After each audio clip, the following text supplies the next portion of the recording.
Marissa Hoskins. So I'm one of the co-founders of Puppy Gang Fresh Food, and dog mom to Harley and Kalinda, who are, some of you guys can see them snoozing in the sun over there. And so I have a background in educational technology, as well as I hold a nutrition certification in sports nutrition and a canine nutrition certification, and have a real passion for health and wellness for both dogs and humans. And I'm just going to hand it over to my co-founder, Sarah, to introduce herself. Thanks, Marissa. Hi, everyone. I'm Sarah Tritsaros. Really pleased to be here today. As you can probably hear from the accent, I'm originally Australian, but now call Canada home. I've lived in Toronto for 3 years and have been traveling for a good 11 years in a bunch of different places, working for some very large organizations.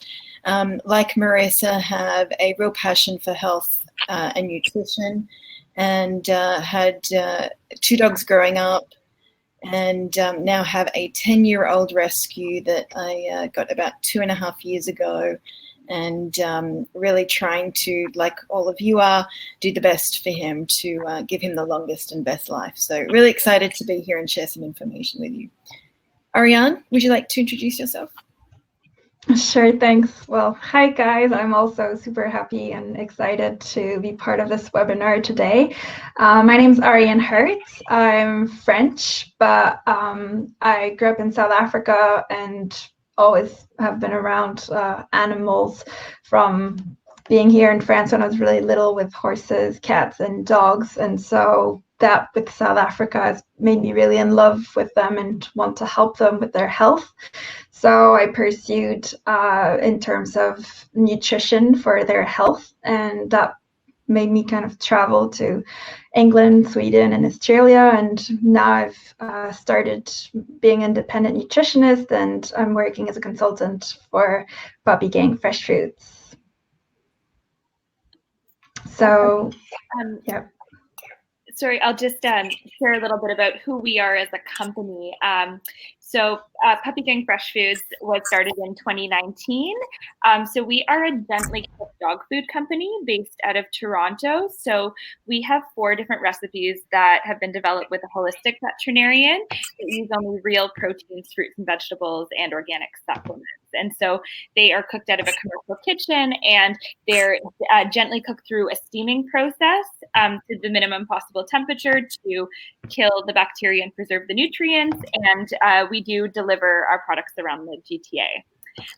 And so we got started with Puppy Gang Fresh Foods as a result of my miniature schnauzer Kalinda's health journey. So as you can see from her before photo here, she was severely overweight when I adopted her. So she was actually a breeder dog at a puppy mill, and she had, aside from the weight issues, she had a ton of other health problems. Her blood work was not normal. She had an untreated thyroid condition, to name a few.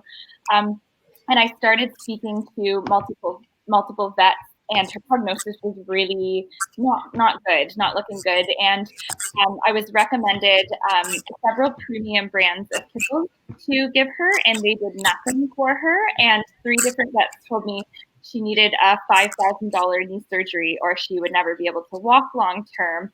And given my own passion in health and fitness, I was really convinced it was her diet, and started working with a holistic veterinarian who recommended that I cook for her and my dog Harley, and it was really amazing. So this was this kind of 8-month period of frustration.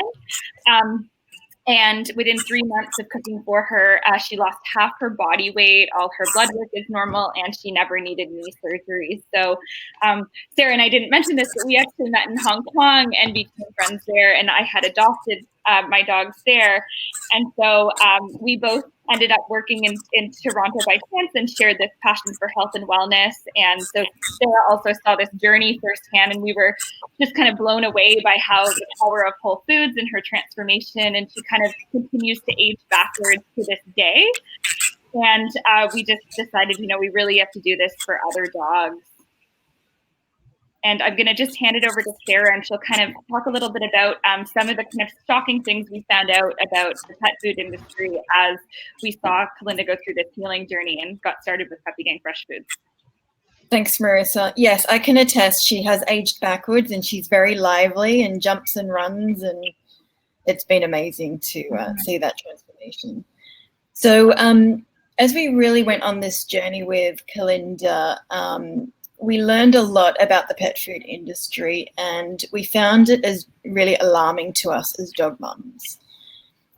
Things like the pet food industry being unregulated, the guidelines on what pet food must contain are very loose, and there is a history of dogs getting sick from some of the ingredients that are in the commercial or processed pet food that most of us just feed our dogs as normal. We didn't know any better. We didn't have access to information. But as we've been going on our own health journeys and learning about what we should be eating, more and more there's information now available for pet owners about what you should be feeding your dogs. And so we've made the change, and we really see it in our dogs and our clients as well. I just want to move on a little bit to talk a bit more about that and what the data shows, because we've obviously done quite a bit of research on this because it is difficult to get access to the information.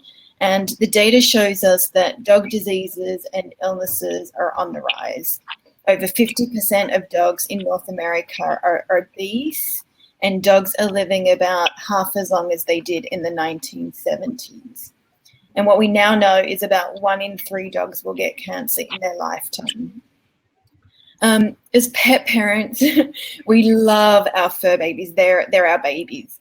And we all want them to live as long as possible. Sorry, just up one slide, please. Just backwards. Yeah. We know that along with exercise, one of the most important factors to increasing the lifespan of our dogs is and reducing their risk of illness is what we feed our dog. And we have trusted pet food companies to provide adequate nutrition for our dogs, and we rely on them saying that what we're feeding is complete and balanced diet for our dogs. But what a lot of pet parents don't know is that because of the loose guidelines and that the pet food industry is not regulated, even brands that promote healthy ingredients can contain those harmful additives and preservatives that are harming our dogs. And so I want to hand over now to Ariane to talk a little bit more about kibble and share some of her knowledge with you. Thanks, Sarah. So what is the issue with kibble? What's important to understand first is that it only started in about 1950s. That's really when the pet food industry started. Before that, dogs were fed any food leftovers as well as table scraps. So it's important to understand that actually today kibble represents, unfortunately, the majority of what's available or what's being fed to dogs. And it's like the girls have mentioned, I mean, in terms of awareness, it's simply that the marketing has been very good on the pet food industry side of things, and they have been very smart in terms of creating something that's quite affordable and very convenient for people, and that's kibble. The only other thing is that they have managed to lead pet parents to be dependent on kibble because of their claim that their food is nutritionally balanced and complete. And this has led people to feel that they cannot take care of food for their dogs anymore, that they need to rely on them. But what really is the problem with kibble? So there's 2 main things that are problematic. The first one is the ingredients that are used in kibble. First of all, they tend to use cheap ingredients like cereal fillers, which are rich in starch but are poor in other nutrients such as proteins, vitamins, and minerals. But they are also contain low quality protein. And the quality of the protein is just as important as the quantity of the protein. So with low quality protein, these can include meat byproducts and things like poultry feathers and feces. And the other problem is that in order to make the kibble and the little pellets, it requires quite a high amount of starch, but it also needs to go through various processes, leading to a very highly processed food. Through these very highly processed things, one of the things they do is that they go through cooking at very high temperatures and sometimes very high pressures. What this does is multiple things, unfortunately not to the benefit of dogs. It actually destroys vitamins and minerals, as well as enzymes that are critical to the digestion of dogs. It also transforms proteins into trans fats that can be harmful and weaken dogs' bodies. The one thing to realize is that, okay, this is part of the problem with what is commonly fed to dogs today, but I'm now going to tell you a little bit about what dogs should eat. If you could go to the next slide, please. Thank you. So dogs are carnivores or meat eaters, which means that the majority of their diet should be protein, mainly from meat and occasionally from fish and eggs. Carbohydrates, if you take digestible carbohydrates such as sugar and starch, they should be kept to a minimum. Things like cereals, particularly, for instance, wheat or maize or even soy, should really be avoided because they are known allergens for dogs and they cause inflammation in the dog's body. Things like undigestible carbohydrates, like fiber, is included in things like fruits and vegetables, and those are rather the things that are rather recommended for dogs. Organ meats are very good as they are known as nature's multivitamin, and raw bones are also a very good source of calcium. There's a mineral that's very important for many processes in the body. In terms of the sourcing of the food, just like with our nutrition, it plays a key role. Organic produce actually avoids greater toxicity from herbicides and pesticides, and organic meat or pasture-raised meat is preferable because conventional livestock as well as fish are fed antibiotics, hormones, as well as grains, which can lead to health disorders. And then this will impact the meat that your dog will be eating. The difference between raw or cooked food, both can be given. It's a preference depending on the pet parent and the dog, of course.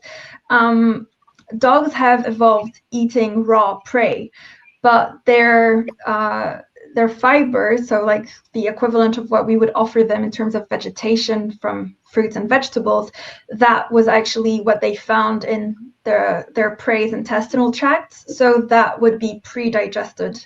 And this is why feeding foods that are gently steamed at low temperatures enables to let the dogs absorb more of the nutrients without too badly be impacted by the heat.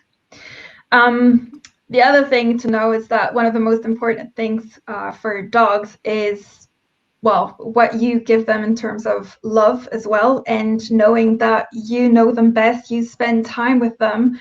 And what's really important is that you can offer them a diversity of things, because unlike in the past, they'd be in the wild, they could select what they wanted. Today, they're dependent on us human beings to do this. So by offering them a diversity, you're enabling them to get a variety of nutrients, but also flavors, and that kind of keeps it exciting for them. But the benefits of whole foods is very important. But before I go on about that, I actually mean to talk a little bit about puppy nutrition. Sorry, Juliana, if you could. Yeah, thank you. So how to start a puppy off right. So generally, breeders tend to say that puppies can be adopted as of 2 months. That is like a minimum, given that this is quite important in terms of natural weaning and puppies being able to learn things from their mothers. So there will be varying recommendations. I tend to think that 3 months is a good age to adopt, but 2 months is definitely a minimum. This will have an impact on the puppy's health, mental state, as well as things like being educated by its mother, so toilet training, as well as socializing as well with other dogs and other humans. Puppies need nutrients. They have very high needs because, of course, they're growing and they need their tissues built. They need their musculoskeletal system to develop. And so this is why it's important that they eat a diversity of whole foods. And with fresh foods, they're able to get the most nutrients. So as I mentioned briefly before, high quality protein is very important. And for puppies, it's critical because they're developing their muscles. And that's what protein is what is used to make muscles. So they also have very high calcium requirements because of their bones that are forming and their skeletal system that's developing. So in case you're feeding a homemade diet, it's very important to look at the calcium to phosphorus ratio, because any imbalance can actually lead to growth disorders.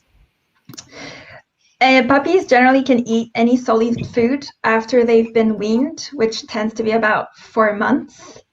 But again, fresh whole foods are preferable because this is how they will be able to get the most nutrients out of their food. Now, given the complexity of certain nutrients, the health benefits between whole foods and, for instance, processed foods is very different.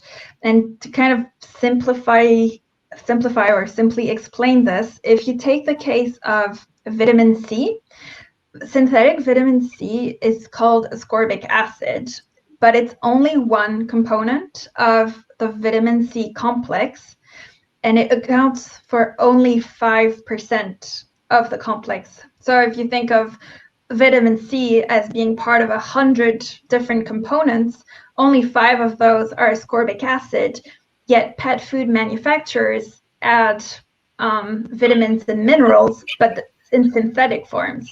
And those synthetic forms will actually only be ascorbic acid. So I hope that wasn't too confusing. I'll now hand over to Marissa to tell you about the benefits of whole foods. Thanks, Leanne. Yeah, so there is a growing body of research on the benefits of whole foods and switching your dog to a whole food diet. I'm just going to post a website in the chat. So this is a website run by a man named Rodney Habib, and he's really a pioneer in this area of research surrounding whole health for dogs. But I just want to highlight some of the key findings that have been discovered so far in terms of switching your dog to a whole food diet. So there was a 2015 study conducted by Purdue University, and they found that feeding dogs green leafy vegetables reduced the risk of bladder cancer by 90%. There was another study found that dogs live on average at 3.1 years longer when fed a whole food diet. And the really other positive thing, because feeding your dog a whole foods diet is not always affordable or possible for whatever reason, particularly if you have a large dog. But there is a significant amount of research that shows that even supplementing your dog's food with whole foods can have a huge impact on their health. Can you go to the next slide, please, Juliana?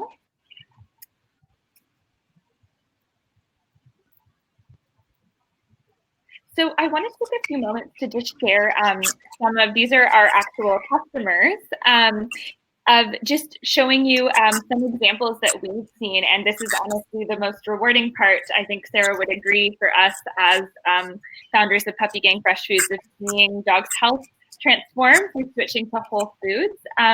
So we actually are Button Nose's Dog Rescue. I don't know if any of you know them, but most, if not all, of their dogs, I think, are on Puppy Gang Fresh Foods.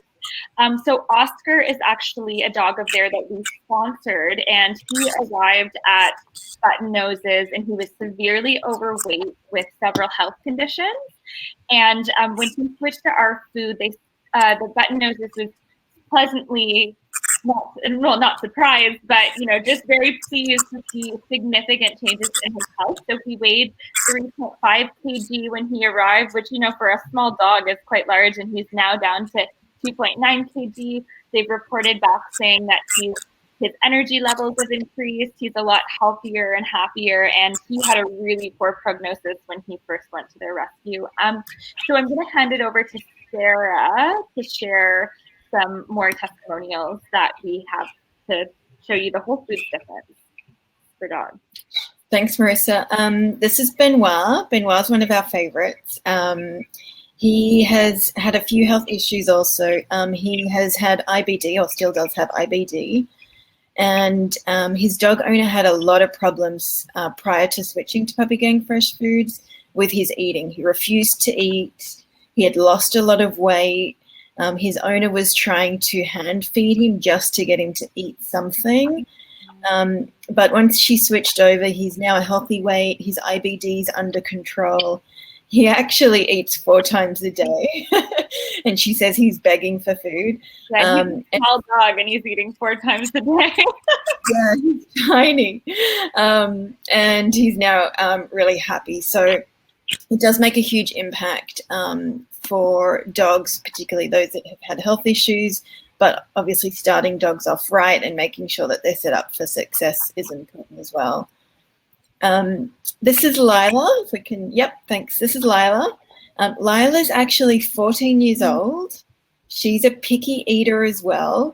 Her owner had her on kibble most of her life. She tried to feed her raw, but Lila didn't take to it.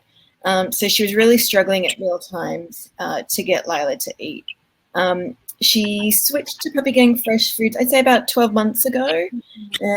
And her owner tells us that meal times are now really easy. Her energy's increased. Her fur quality has improved. And Lila also had a growth on her nose that has now disappeared. And so there's a lot of evidence and a lot of case studies, not just our own clients, but other case studies from holistic veterinarians to show the impact of whole foods on dogs. So we want to give you some tips about what can you do to help with your pups' meals and make them healthier as well. So a couple of things, as Ariane mentioned, check the ingredients in your pups' meals. Look for the protein and the protein qualities. Look out for any starches or fillers, for example, cereals such as pasta, potatoes, or long list of ingredients on your package that you can't pronounce. If you can't make the switch to whole foods, as Marissa mentioned, use whole foods as a nutritious topper. We want to make sure there's always an affordable way to help you to give your dogs whole foods. And there is a lot of evidence to show that using it as a nutritious topper will still make a huge impact for your dog's health. So we would really recommend that if you don't go the whole way, still add in some of the whole foods into your dog's diet. We heard a little earlier about green leafy vegetables and the impact of that on your dog's health. So steaming green leafy vegetables in particular will make a nice difference for your dog's health. And there's some healthy treats as well that you can give to your pup. And I'm going to ask Marissa to take us through a little bit of some treat ideas. Okay, thank you, Sarah. So the first thing, and Julianne, if you could go to the next slide, that would be wonderful. So before I tell you some healthy treat ideas, so the key word here is treat. So these are special extras that you give to your dog, so to speak. So you want to really give these in moderation because, and I'm sure Ariane can attest to this, portion control is incredibly important for weight maintenance in dogs, particularly if you have a dog that is we're trying to help your dog lose weight, you want to be very moderate in terms of the treats that you're giving. But some healthy options for you. My dog Harley personally loves cheese. There have been multiple occasions where I've grated some cheese for dinner and it's miraculously disappeared off my counter. So small amounts of high quality dairy. So cheeses such as firm cheeses such as cheddar and Swiss cheese are good options. Small amounts, about a teaspoon of Greek yogurt, are also good treat options for your dogs. Ideally, if you're feeding yogurt, you want to look for something with a live culture in it. And gently steamed or cooked vegetables or fruits such as apples or carrots are great options. One thing to definitely avoid is feeding your dog grapes, because these are toxic to dogs. And as I said, your moderation is really key, but those are some options of healthy ideas that you can add to your as supplements to your dog's diet. So I just want to talk next, if we could go to the next slide, a little bit about our meals. So we currently have 4 different recipes that have been developed with a holistic veterinarian, and they use only whole proteins, fruits and vegetables, and organic supplements. So we currently have a beef, a chicken, a turkey, and a salmon. And as Oriane mentioned when she was discussing what to feed your dog, whenever possible, it's really important to feed your dog a variety of nutrients, because just like us, dogs need variety of different proteins and fruits and vegetables to make sure they're getting all of those micronutrients in their diets. And so our food is steamed to preserve the nutrients, and at a commercial kitchen, and it's pureed and then vacuum sealed, and we do deliver it frozen, and this enables us to avoid adding any additives or preservatives to our meals. And so we are currently offering 50% off our 7-pack variety trial pack for anyone who would like to try. And Juliana, if you want to go to the next slide. And you can go find this at our website. So it's www.puppygangfreshfoods.com. If you have, we're going to open up the floor for questions now, but if anything comes up or you have questions about switching your dogs to a whole food diet, we're always happy to answer them as